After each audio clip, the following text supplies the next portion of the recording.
First of all, let me thank you. I've prepared 2 papers which I believe will be circulated because they'll not be projected.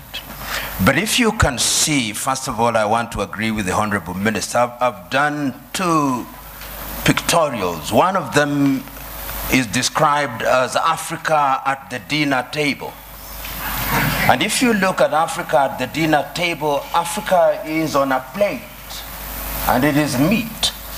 And the diners at the dinner table are France, the United Kingdom, the United States, the European Union, the Chinese, and progressively the Arabs. And my second picture is the African hotspots. It's not visible from there.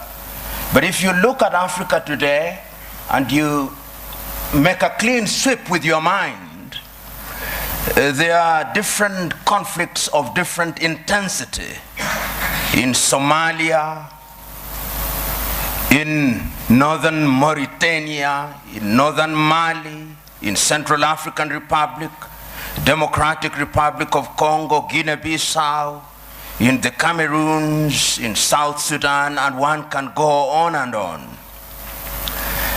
And there is a sense in which Africa has always been alive to the question of interference.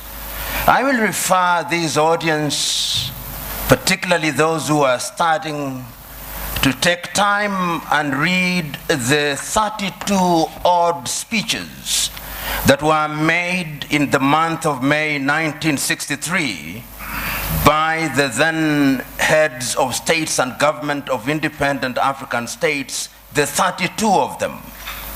And there are 2 speeches that I want to isolate for this presentation.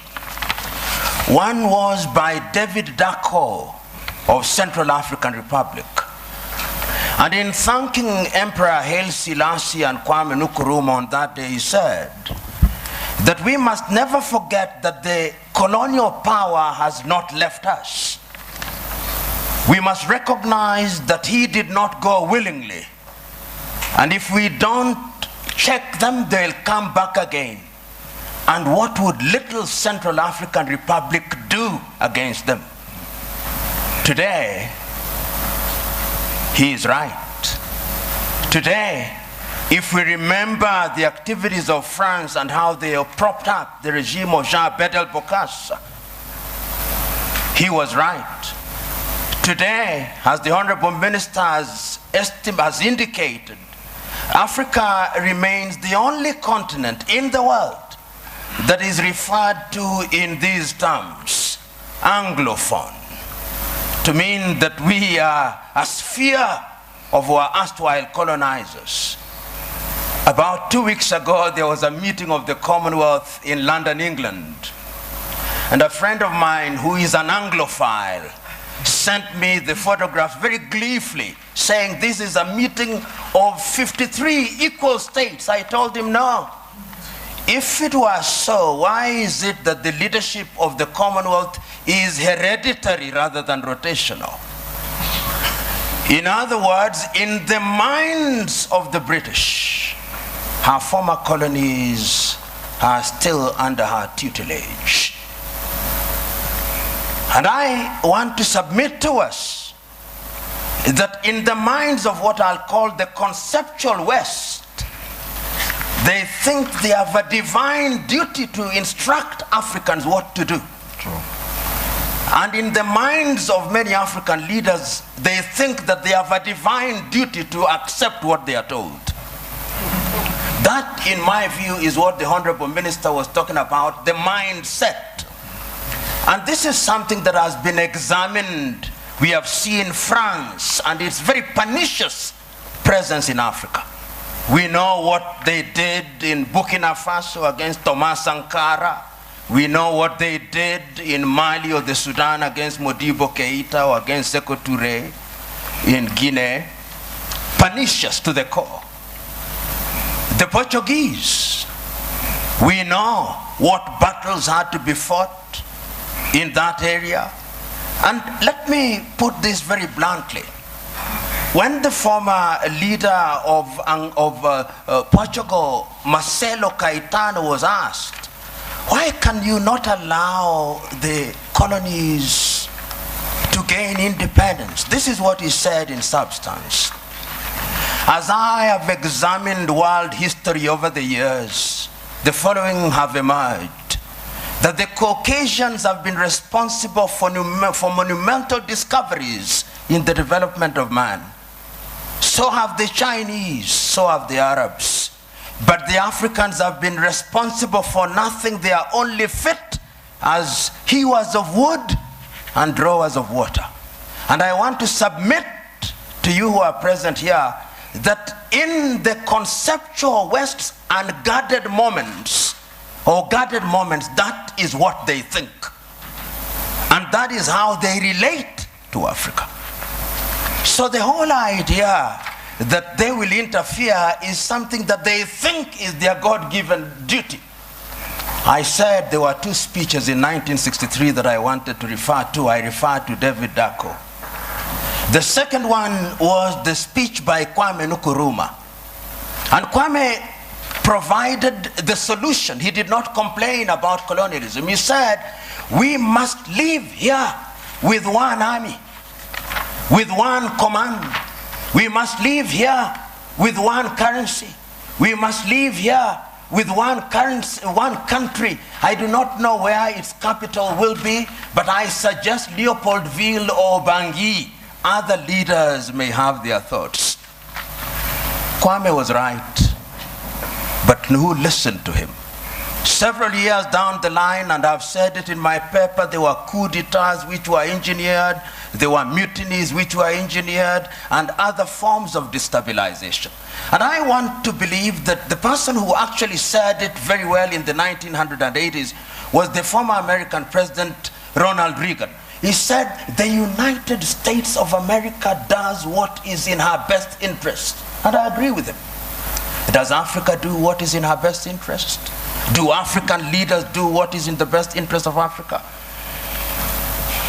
Interference will be there in very blatant and brazen ways and in subtle ways.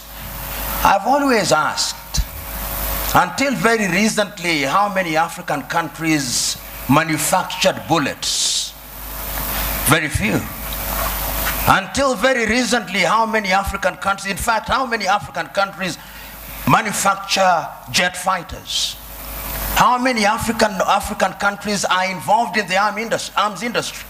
Some of the leading conceptual West countries which pontificate to us about prizes, peace prizes, are the leading manufacturers of landmines. And if you look at their foreign exchange earners, it is the military and security items. So they say with their mouths, what do they not believe in their hearts? In Kiswahili we say, vita vya panzi furaha ya kunguru. That when the locusts are fighting, it is the joy of the hawk. Because when they kill each other, they get the food easily, dead. It is in the best interest, I dare submit, without fear of contradiction, that the elite in the conceptual West does not want Africa to stabilize, despite their assertion to the contrary. And you'll see it in every country, because conflict is a major industry. Today, you look at South Sudan and the many peace conferences that are being held, but if you ask who supplies the arms, who provides safe havens, it is the conceptual West.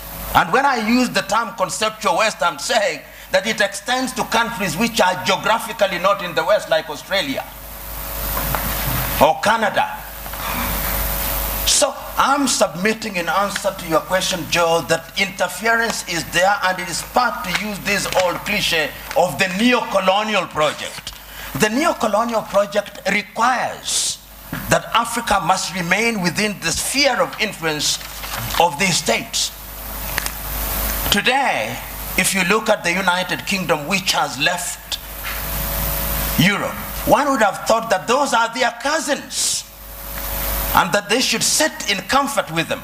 You will now see their involvement being de-emphasized in Europe and their interest and appetite growing towards the Commonwealth. Because in the Commonwealth, they are the major domos. They'll tell us what to do. In Europe, they have to grapple with the Germans and the French, and they don't like it. That is the unspoken bit of it. The French also are in Europe, but the Germans are too strong, and they don't like it. So they want to hold Côte d'Ivoire, Gabon, and tell them what to do. I do not know how many of you saw the press conference that was attended by President Macron of France and Nana Addo of Ghana. And when Nana Addo spoke as an African should, you could see the body language of the French president. How dare this man speak this way? In other words, I'm saying that interference is the mother's milk of European economies. But to answer your second question, they have their own recruits who Professor Philip Nying'oro will be speaking here. To use the old vocabulary of those days, they are the people you call their comprador bourgeoisie. You must remember. The comprador bourgeoisie are Africans with black faces, but essentially they are doing the bidding of these powers. They are the ones you'll find them in different spheres. And they will be present. They are in your cabinet, but they are actually representatives of the foreign intelligence agencies of those countries.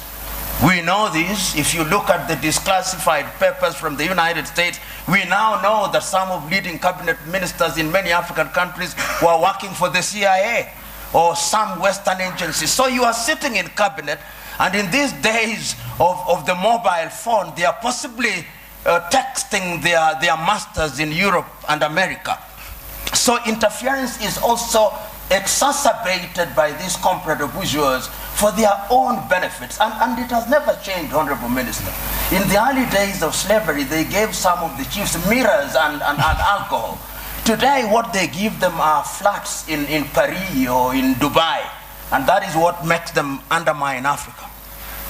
The third mode of interference is through institutions. Look at the competition as it is now. There is a new entrant into the market that is called China. China is very subtle. Many people wrote the obituary of Rwanda in 1994. 20 years down the line, it has been demonstrated that Africans can actually do it. Between 1983 and 1987, I think Thomas Sankara in Burkina Faso also demonstrated that it can be done. We saw in Somalia, despite their problem. So my prescription is African unity.